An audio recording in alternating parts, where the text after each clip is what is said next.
morning, everyone. I'm Zach Williams, and I'll be your moderator this morning. We have with us today Tekka, Casey, Philip, and Kalanji. Our group has been researching heavily on this topic of the matter. The topic we will be discussing is should a business be able to deny services to a customer if the request conflicts with the owner's beliefs? We chose this topic because of the current situations happening frequently today. From gay wedding cakes to dogs in restaurants, we have all heard about different businesses in our country denying people of different beliefs and backgrounds to come into their place of business.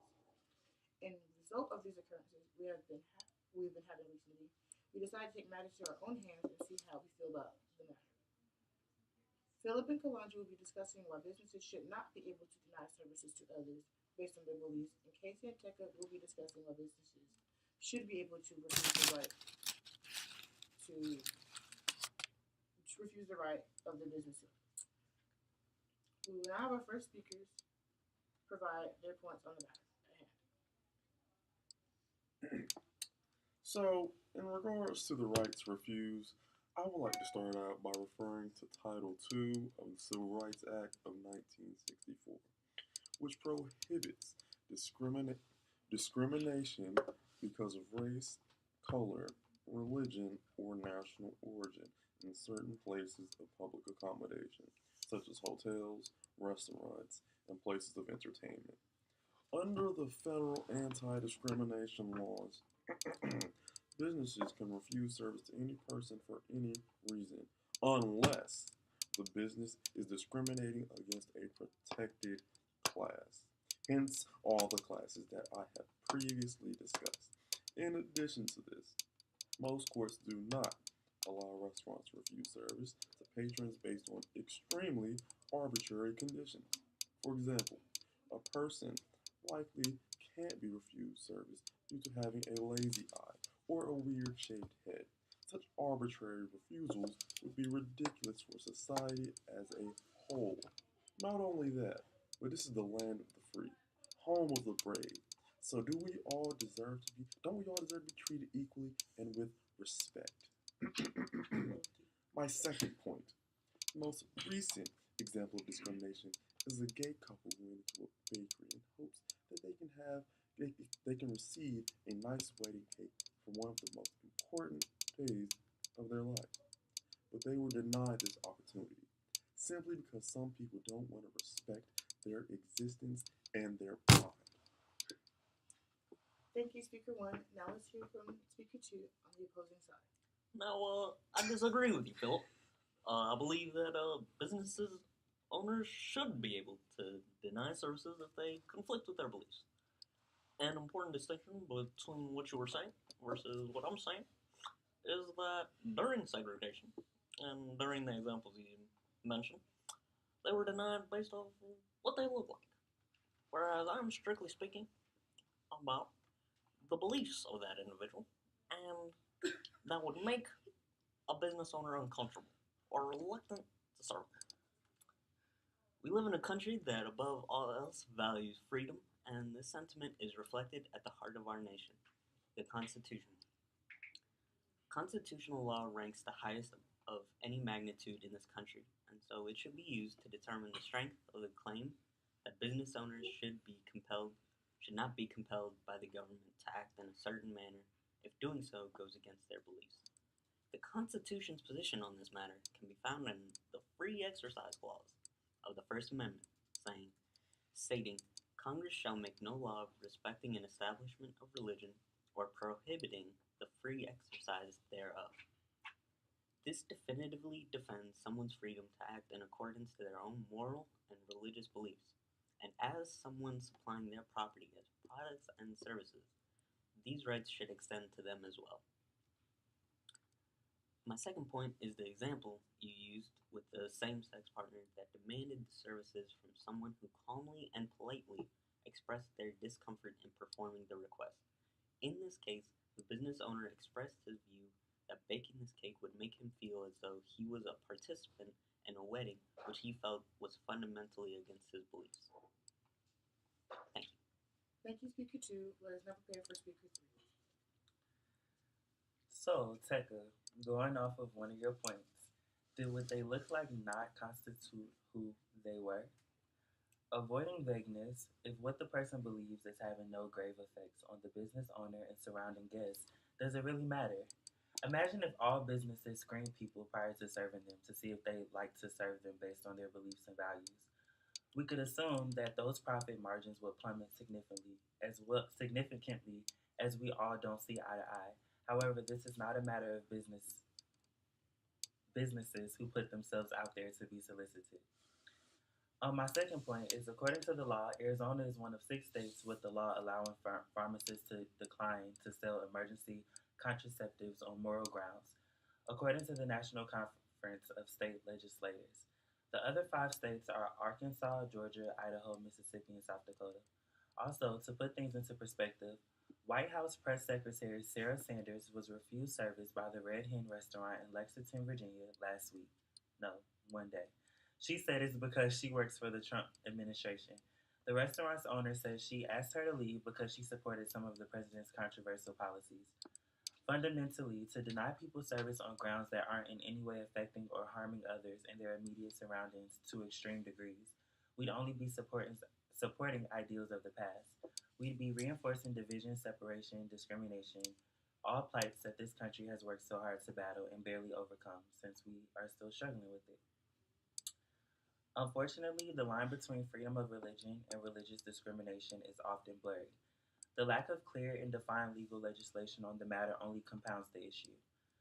There have been several occurrences of LGBT couples being denied service lately based on personal and religious grounds. The irony in this contradictory behavior is that we are a progressive society. Progressive meaning that it shouldn't take organized movements such as the civil rights movement and the women's suffrage movement for people to do what's right.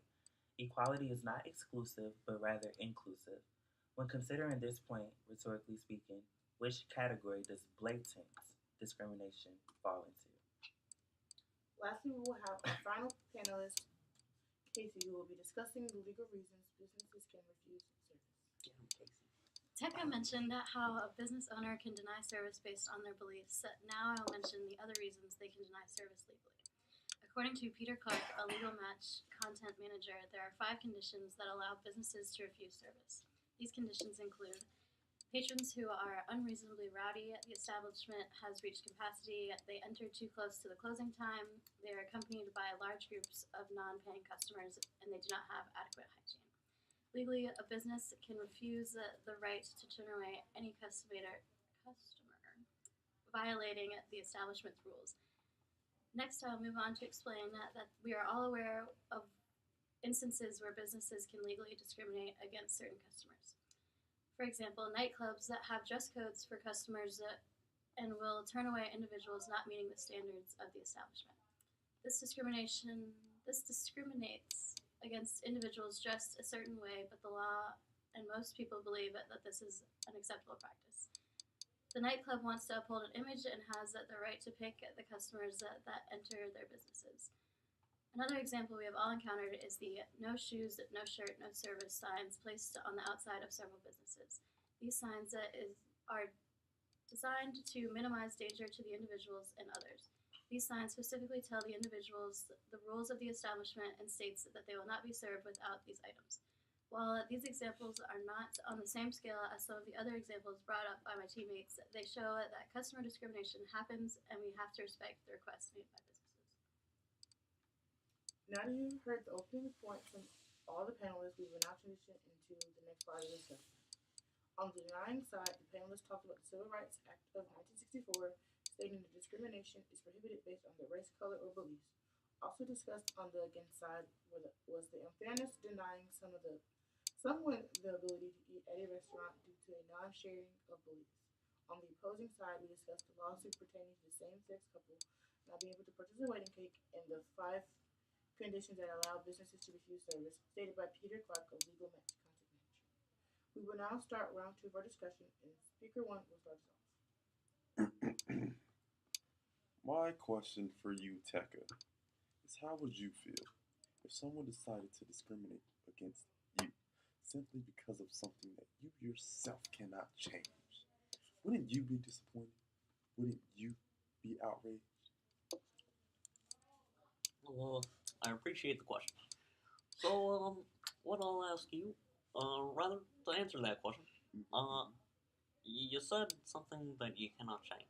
Can you change a belief? See, what I feel like our misunderstandings come from is that you believe that your beliefs somehow manifest themselves as your appearance.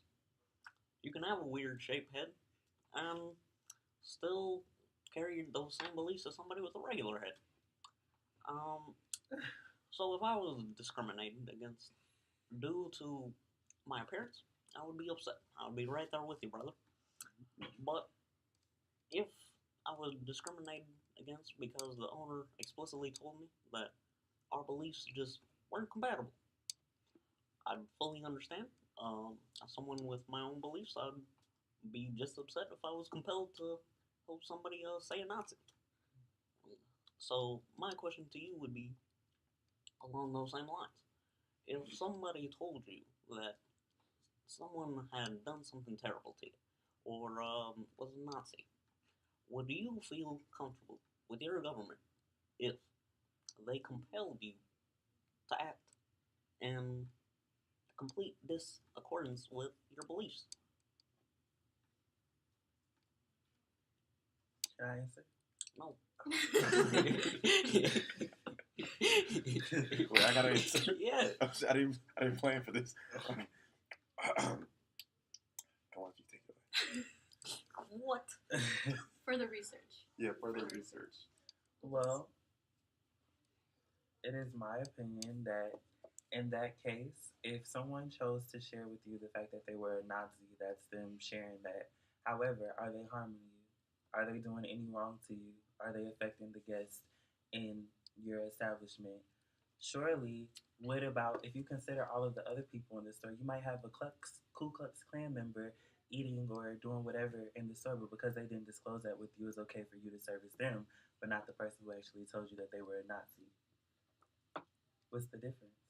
Oh boy, do I have answers for that. Okay.